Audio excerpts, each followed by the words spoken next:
G'day Bomber fans, well our first trade is done and dusted. Earlier this morning we completed our first trade under Matt Rosa, our new list manager. It was a pick swap, but a pretty massive pick swap. 2 first round picks involved, 8 picks overall. It has a massive impact on our draft strategy. Many don't like it, which surprises me. I've seen quite a lot of criticism. I like it personally. Ideal world we get a player in before Kako, but this is the next best possible result for the club. It's a huge trade, lots to discuss, so let's get into it. Righty, so earlier today, Monday morning, we completed a trade with the mighty Melbourne Demons, the mighty Morphin Melbourne Demons. We have traded away pick 9, which was the subject of much discussion with an impending academy bid looming on Isaac Kako. I'll talk about that shortly. We've traded away pick 9 and a future third round pick in next year's draft, and in return we've gotten picks 28, 40, 46, 54, 65, and on top of that, a future first round pick tied to the Melbourne Demons. So wherever they finish next year,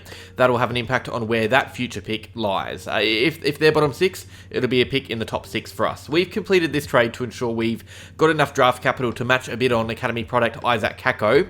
We now have more than enough to do that, which is great.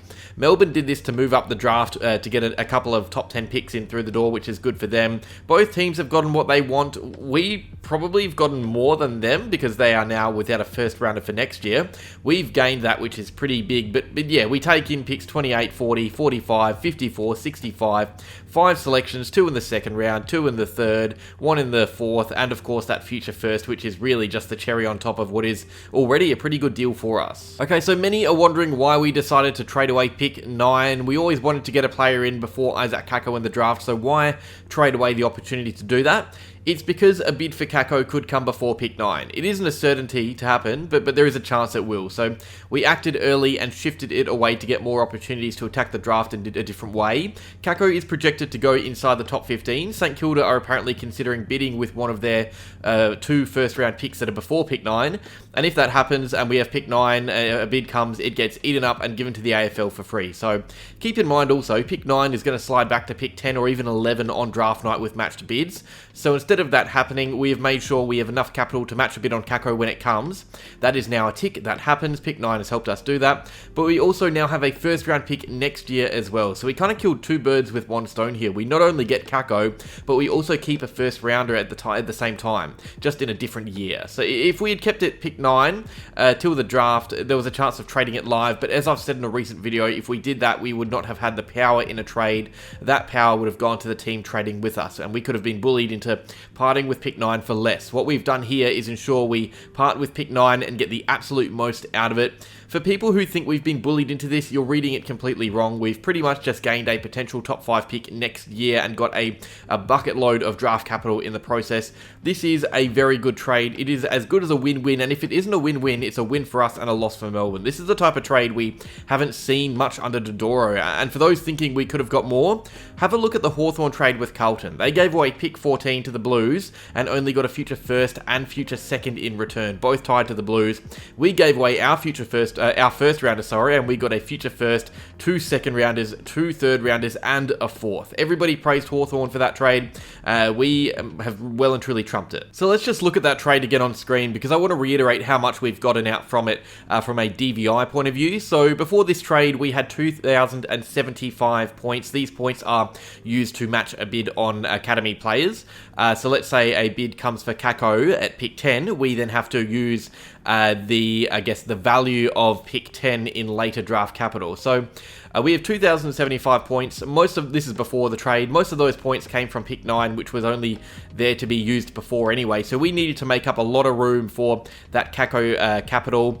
After this trade, we lose pick 9, we lose our first rounder, but we now have 2,353 points to match a bid on Kako. That means we've added more points to our draft hand this year through the trade. That is not even including the future first on next year's draft that the D sent us over.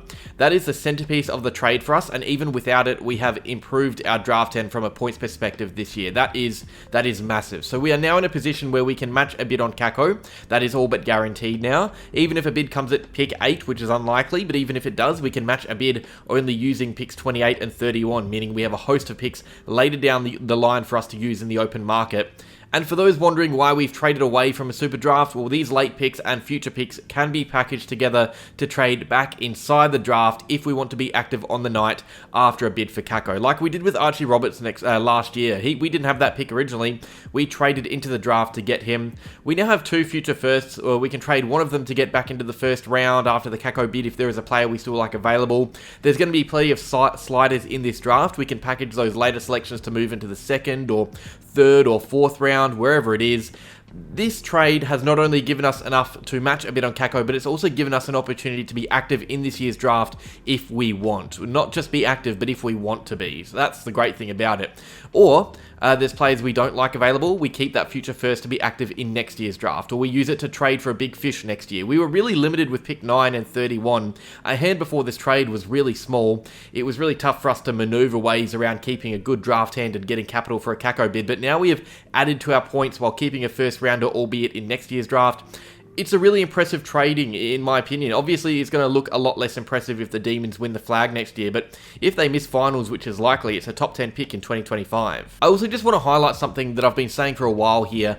I'm not changing my tune. I've always said that I would like a top 10 pick before Kako, but this super draft is not hyped for the top end talent. Yes, it is a lead up the top, but it is a super deep draft. There are guys in the top 30 or 40 that could have been around the top 20 or 15 last year. It is really, really deep. There is so much talent in it. It's why there are more players being delisted. Being active doesn't mean we have to take 2 first rounders. I would be thrilled if we get Kako and move up the order to get someone in that second round even. There are so many key position players set to go in that second round. The first round is very midfield heavy. The second is where you get forwards like Jonty Fall, Jack Whitlock, Job Shanahan if he slides, Thomas Sims, or you get defenders like Noah Mraz, Harry O'Farrell, and Matt Whitlock. You can still get really great players in this draft if you trade up even to the second round, which I fully expect us to be trying to do.